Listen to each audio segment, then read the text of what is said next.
Kênh Alo Trà Vinh xin chào các bạn. Hôm nay thì mình sẽ làm cái món bánh ít trần ngọt hay là bánh quy dừa đó. Thì mời các bạn đăng ký kênh ủng hộ mình và xem các video mới nhất nha. Mình dùng đây là 100g đậu xanh.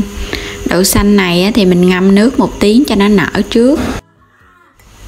Sau khi đậu xanh mà các bạn rửa cho sạch 2-3 nước rồi mình sẽ cho hết vô trong cái nồi để nấu. Cho nước vô thì các bạn không cần lường nước, mình cho vô rồi mình dùng ngón tay mình canh khoảng chừng một lóng tay của mình là cái mực nước vậy là vừa ha. Rồi mình cho vô đây chút xíu muối cho cái nhân nó đậm đà, khuấy sơ rồi đậy nắp lại. Các bạn sẽ đem đi lên bếp nấu. Trong lúc nấu đậu xanh thì mình mở lửa nhỏ và mình chờ cho nó sôi lên. Sôi là các bạn dỡ nắp ra liền, không thôi là nó trào bọt lên. Rồi mình sẽ hạ lửa thiệt là nhỏ và mình nấu cho nước nó rút lại. Sau 10 phút mình nấu thì nước nó rút lại hết rồi. Bây giờ các bạn đậy nắp lại và mình chờ cho nó mềm. Mình chuẩn bị 150g dừa nạo hay là nửa chén dừa nạo Mình cho vào đây 50g đường là khoảng chừng 4 muỗng canh dung đường. Các bạn có thể tăng thêm nếu như thích ăn ngọt nhiều. Rồi trộn cái đường dừa lại cho nó ngấm đường. Thì mình để đây mình ốp. Mình ốp đường cho nó ra nước khoảng chừng 10 phút cho nó ngon ha. Đậu xanh thì mình hong thêm được 10 phút nữa. Bây giờ mình dỡ nắp ra. Đậu của mình lúc này nó mềm, nó chín hoàn toàn và nó mềm, nước đã cạn hết. Rồi các bạn tắt bếp và nhớ trong lúc hong đậu các bạn để lửa thiệt là nhỏ ha.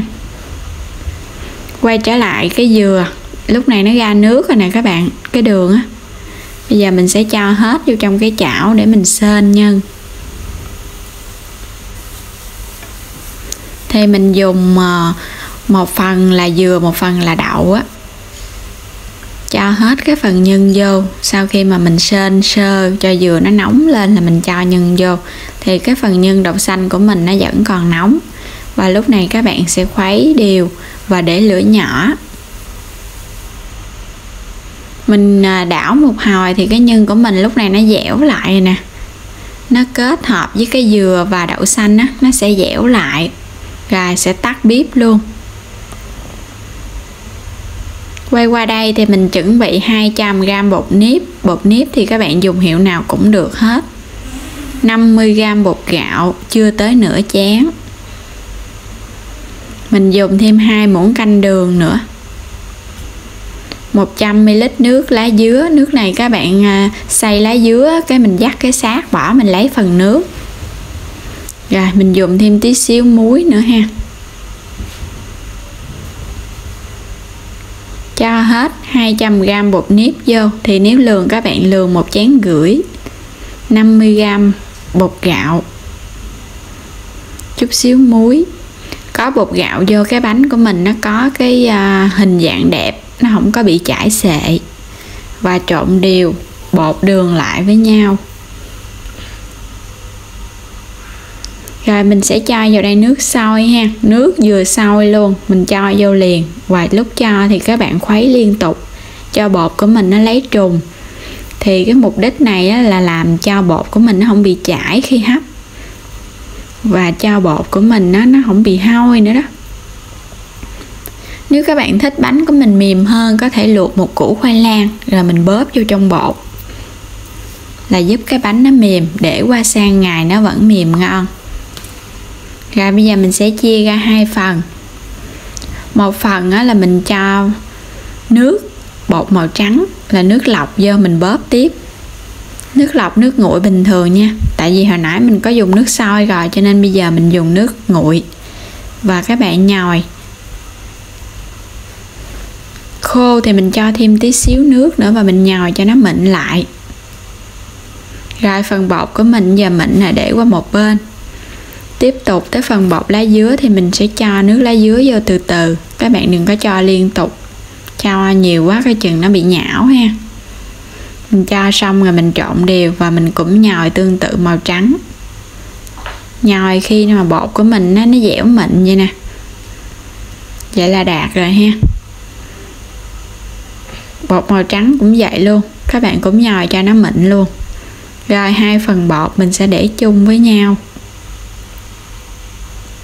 Mình sẽ đậy nó lại, để đây một chút xíu.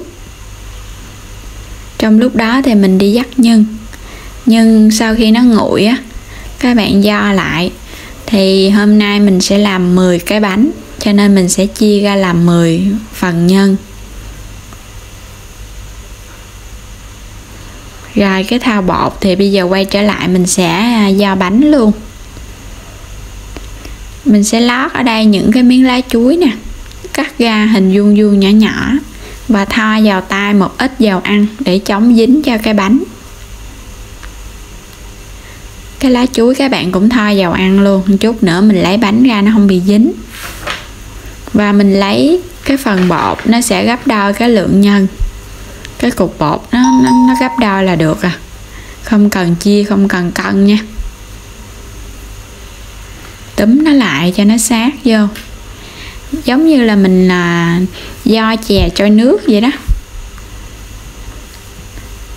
Túm cho nó sát vô, có hơi dư thì các bạn ngắt bột ra bớt. Rồi mình cho lên miếng lá chuối có lót dầu ăn trước. Sau khi làm xong các bạn có thể vo lại bằng tay không để cho cái bánh của mình nó tròn đẹp hơn. Tại nãy giờ mình băng cái bao tay bọc á, nên nhìn nó không được đẹp lắm. Mình sẽ dùng màu thực phẩm để mình in lên cái bánh. Thường á, cái bánh quy truyền thống á, là phải có một chấm tròn đỏ ở trên vậy nè, nên mình làm cho nó dễ thương. Rồi mình bắt sẵn một nồi nước hấp, cho bánh vô trong cái sửng và mình bắt lên mình sẽ hấp luôn.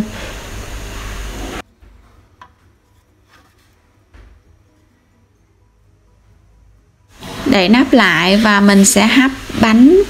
Nước đã sôi trước á thì mình hấp chỉ cần 15 phút với lửa trên trung bình là được, là bánh chín ha. Sau 15 phút rồi, bây giờ mình sẽ dỡ bánh ra. Wow, nó nở lên nè các bạn. Ôi thơm mùi lá dứa lắm luôn. Bánh của mình cái bột nó trong lại vậy là nó chín rồi ha. Sau khi bánh nó nguội thì mình sẽ xấp ra. Đó, những cái tạo hình bánh rất là tròn luôn, không có bị méo mó, cũng không bị chảy xệ nữa. Mình sẽ cho lên đây một ít dừa bào sợi. Bánh ngọt á, thì mình ăn chung với dừa, còn nếu mà bánh nhân mặn á, thì mình sẽ ăn chung với rau và nước mắm. Thêm một ít mè rang nữa. Và mình cũng có video làm bánh ít trần nhân mặn rồi đó, các bạn cũng có thể tìm kiếm bánh ít trần của Alo Trà Vinh là sẽ ra. Vậy là mình đã làm xong cái món bánh ít trần nhân đậu xanh dừa hay là bánh quy dừa. Cắt ra bên trong. Đó, cái bánh của mình nhìn rất là đều ha. Cái phần nhân và cái phần bột nó đều nhau nè. Cái nhân ở trong nó có dừa nên cái nhân của mình nhìn thấy nó ngon lắm, nó ẩm ẩm ướt ướt. Cái bột thì láng mịn, có cái dừa nữa. Bánh ăn rất là dẻo ngon, độ ngọt cũng vừa. Cái nhân á, nó có cái độ ngọt rất là vừa, không quá ngọt. Nếu các bạn thích ngọt hơn có thể tăng thêm đường vào trong cái dừa, mà mình thấy vậy là dừa ngon rồi. Đối với cái bánh lá dứa thì các bạn ăn vô nó sẽ thơm cái mùi lá dứa ngon hơn so với cái bánh màu trắng. Và phần bột vậy là cũng vừa luôn, mềm, dẻo, ngon. Rồi đến đây thì video bánh ít trần nhân ngọt của mình xin kết thúc. Và nếu các bạn có thích video của mình thì đừng quên đăng ký kênh ủng hộ mình, like và chia sẻ các video của mình nữa nha. Xin cảm ơn các bạn, hẹn gặp lại video tiếp theo. Giúp mình được 100.000 người đăng ký nha các bạn.